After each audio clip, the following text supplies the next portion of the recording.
উত্তৰ পূব ভাৰতৰ সৰ্ববৃহৎ এক ধৰ্ম অনুষ্ঠান নলবাৰীৰ পবিত্ৰ শ্ৰী শ্ৰী হৰিমন্দিৰ ৰাস মহোৎসৱ ইতিমধ্যে যোৱা 15 তাৰিখে খুব বহুত ধৰণ হৈছে আৰু আজি চতুৰ্থ দুদিন আৰু চতুৰ্থ দুদিন ইতিমধ্যে নলবাৰীৰ যি পবিত্ৰ যি হৰিমন্দিৰ যি ৰাস মহোৎসৱ এই ৰাস মহোৎসৱ ইতিমধ্যে লোকৰ কাৰণে পৰিসৰ সৃষ্টি হৈছে। মই মোৰ সহযোগ ইয়াৰ অকমান যি পৰিৱেশ সেই পৰিৱেশ দেখুৱাবলৈ অনুৰোধ জনাইছো। নলবাৰীৰ যি পবিত্ৰ শ্ৰী শ্ৰী হৰিমন্দিৰৰ যি 91 সংখ্যক যি ৰাস মহোৎসৱ এই ৰাস মহোৎসৱত ইতিমধ্যে নলবাৰী জিলাৰ বিভিন্ন প্ৰান্তৰ লগতে নলবাৰী জিলাৰ বাহিৰৰ ইতিমধ্যে ভক্তপ্ৰাণ ৰাইজসকল আহি এতিয়া উপস্থিত হৈছে। মই মোৰ সহযোগে দেখুৱাইছে যে নলবাৰী যি পবিত্ৰ শ্ৰী মন্দিৰৰ যি মূল মণ্ডপ সেই মূল মণ্ডপ ইতিমধ্যে বিভিন্ন ঠাইৰ মানুহ আহি ইতিমধ্যে ভক্তপ্ৰাণ ৰাইজ ইতিমধ্যে সমাগম হোৱা দেখিবলৈ পাইছে। আটক ধুনীয়াকৈ ইতিমধ্যে যি মূল মণ্ডপ সেই মূল মণ্ডপ ইতিমধ্যে ইয়াত দেখুওৱা হৈছে। আমাৰ সৈতে উপস্থিত আছে নলবাৰীৰ যি পবিত্ৰ হৰিমন্দিৰৰ যি মূল সমিতি হৰিমন্দিৰ সমিতিৰ অন্যতম কাৰ্যনিৰ্বাহক সদস্য জন কুমাৰ বৰ্মন আমাৰ সৈতে উপস্থিত আছে। কি ক'ব, কেনেকুৱা ধৰণে বৰ্তমান আয়োজিত হৈছে এই 91 ৰাস মহোৎসৱ? আপোনালোকৰ মাধ্যমক আমি ধন্যবাদ জনাইছো আৰু সমূহ অসমবাসীক আপোনালোকৰ মাধ্যমৰ জৰিয়তে ৰাস মহোৎসৱৰ শুভেচ্ছা জ্ঞাপন কৰিছো।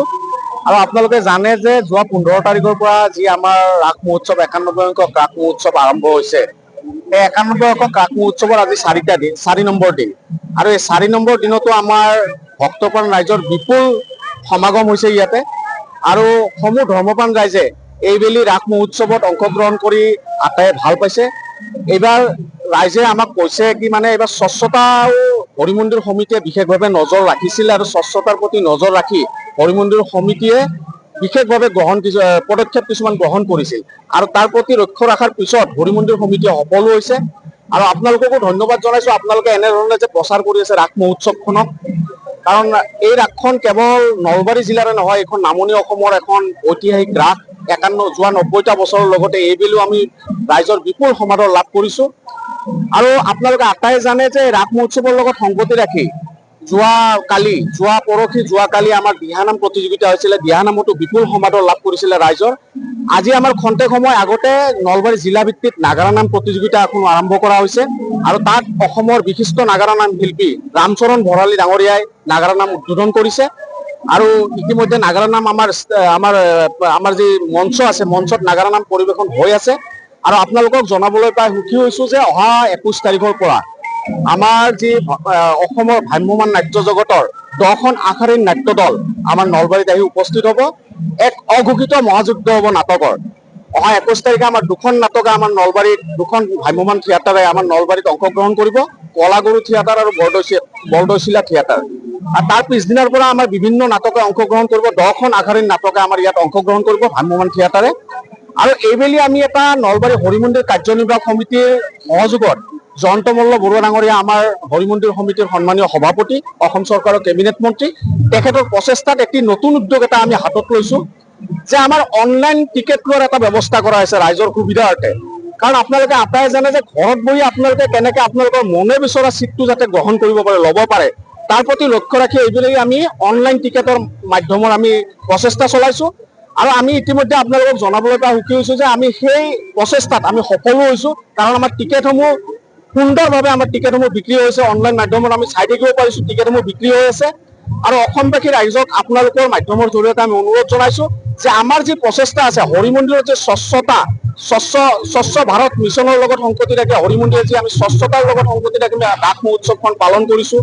আমি যি অনলাইন মাধ্যমত আমি যি আমাৰ তথ্য প্ৰযুক্তিৰ ক্ষেত্ৰত আমি লক্ষ্য ৰাখি ৰাসখন পালন কৰিছো, সেই যাতে আটাইয়ে যাতে এই কাৰ্যসমূহত আমাক সহযোগ কৰে তাৰে প্ৰতি অনুৰোধ জনাইছো। আৰু আপোনালোকৰ মাধ্যমক বিশেষভাৱে ধন্যবাদ জনাইছো যে আপোনালোকে প্ৰতিদিনে এনেকে আমাক ৰাস মহোৎসৱখনক প্ৰচাৰৰ ক্ষেত্ৰত আপোনালোকে সহযোগ কৰিছে। সমূহ অসমবাসী ৰাইজক, সমূহ সংবাদ সেৱীক আমি ধন্যবাদ জনাইছো আৰু আটাইকে ৰাস মহোৎসৱত পুনৰবাৰ শুভেচ্ছা জনাইছো। ধন্যবাদ।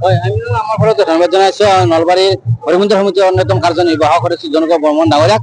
আমাৰ সৈতে ৰাজযাত্ৰী এগৰাকী বসিছে। কেনেকুৱা লাগিছে? ভাল লাগিছে, বহুত ভাল লাগিছে। বহুত বছৰৰ পিছত দেখিছো, বহুত ধুনীয়া লাগিছে। বৰাগাঁৱৰ পৰা আছে, গুৱাহাটী বৰাগাঁৱৰ পৰা আছে। সঁচাকৈ ভাল লাগে।